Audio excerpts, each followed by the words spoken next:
Hello साथीहरू, सन्चै हुनुहुन्छ? म पनि सन्चै छु।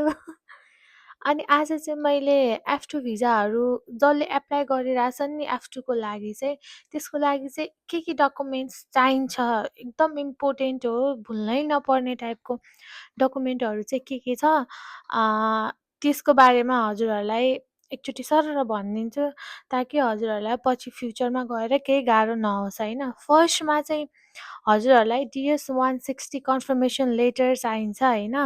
त्यसपछि अर्को भनेको चाहिँ हजुरहरूलाई भ्यालिड पासपोर्ट चाहिन्छ, जुन चाहिँ 6 मन्थ प्लस भएको हुनुपर्छ है।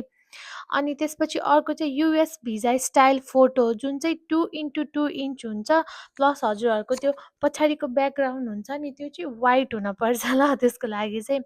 अनि अर्को चाहिँ हजुरहरूको F1 जो यहाँ युएसमा हुनुहुन्छ उहाँहरूले चाहिँ के अरे भिजा फी पे गर्नुहुन्छ नि, त्यसको रिसिट चाहिन्छ है हजुरलाई। त्यो पनि हजुरहरूले इन्टरभ्यूको दिन चाहिँ प्रिन्ट आउट गरेर लानुपर्ने हुन्छ है। अनि त्यसपछि चाहिँ हजुरको F1 रिलेसनसँग कस्तो खालको मतलब रिलेसन छ भने नि F1 भिजा होल्डरसँग, सरी रिलेसन भनेछु, माई ब्याड है। कस्तो चाहिँ रिलेसन छ त त्यसको प्रुफहरू चाहिँ लानुपर्छ। कुनै फोटोजहरू यताउता हुन्छ, अब बिहे भएको फोटोज भयो, अनि हजुरहरूको डकुमेन्ट्स, लिगल डकुमेन्ट्स जस्तो हजुरहरूले बिहे दर्ता गर्नुपर्यो, त्यो बिहे दर्ता गरेको कागज हजुरले लानुपर्यो।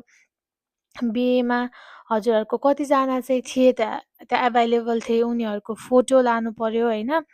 अनि यदि हजुरहरूले चाहिँ धुमधाम टाइपको बिहे नगरेर कोर्ट म्यारिज मात्र गर्नुभएको भने चाहिँ कोर्ट म्यारिजको एउटा सर्टिफिकेट र बिहे दर्ताले काम चल्छ है। अनि त्यसपछि F1 भिजा होल्डरको डकुमेन्टहरू लानुपर्यो हजुरले है। F1 को फोटोकपी, F1 फर्म हुन्छ त्यसको चाहिँ फोटोकपी लानुपर्यो। I20 फर्म हुन्छ त्यसको नि फोटोकपी लानुपर्यो।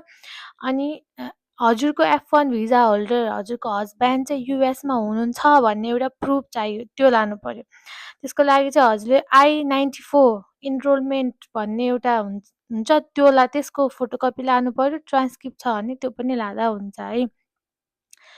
अनि अर्को हजुरहरूलाई चाहियो फाइनेन्सियल इभिडेन्स। फाइनेन्सियल इभिडेन्स भनेको चाहिँ हजुरहरूको हस्बेन्डको F1 भिजा होल्डरको चाहिँ स्टाइपेन्ड होइन, अनि ट्युसन वेभर कतिको त्यसको एउटा लानु पर्यो। प्लस हजुरको पनि त्यसमा चाहिँ लेखेको हुन्छ कि कति हजुरको डिपेन्डेन्टले चाहिँ कतिको पैसा चाहिँ अमेरिका आउँदा लिएर आउनुपर्ने हुन्छ भनेर हो।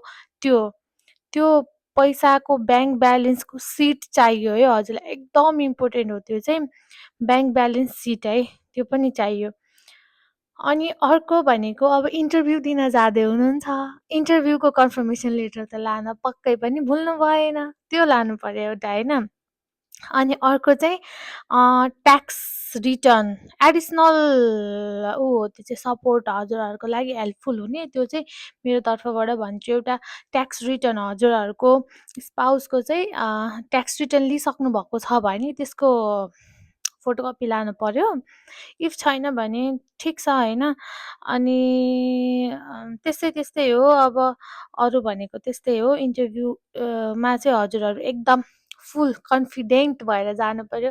जस्तो क्वेसन आए पनि म ट्याकल गर्न सक्छु भन्ने होइन, कन्फिडेन्ट चाहिँ सबभन्दा मेन चाबी हो भन्छन् नि त्यही हो होइन। अनि अर्को चाहिँ इन्टरभ्यू दिँदाखेरि एकदम काम भएर सुन्ने है त। आजको लागि यति। फेरि अरू भिडियोहरू लिएर आउँछु। हजुरहरूको केही क्वेसन्सहरू छ भने कमेन्ट गर्नु होला, म त्यसको बेसिसमा पनि फेरि अर्को भिडियो बनाउँछु है त। By by.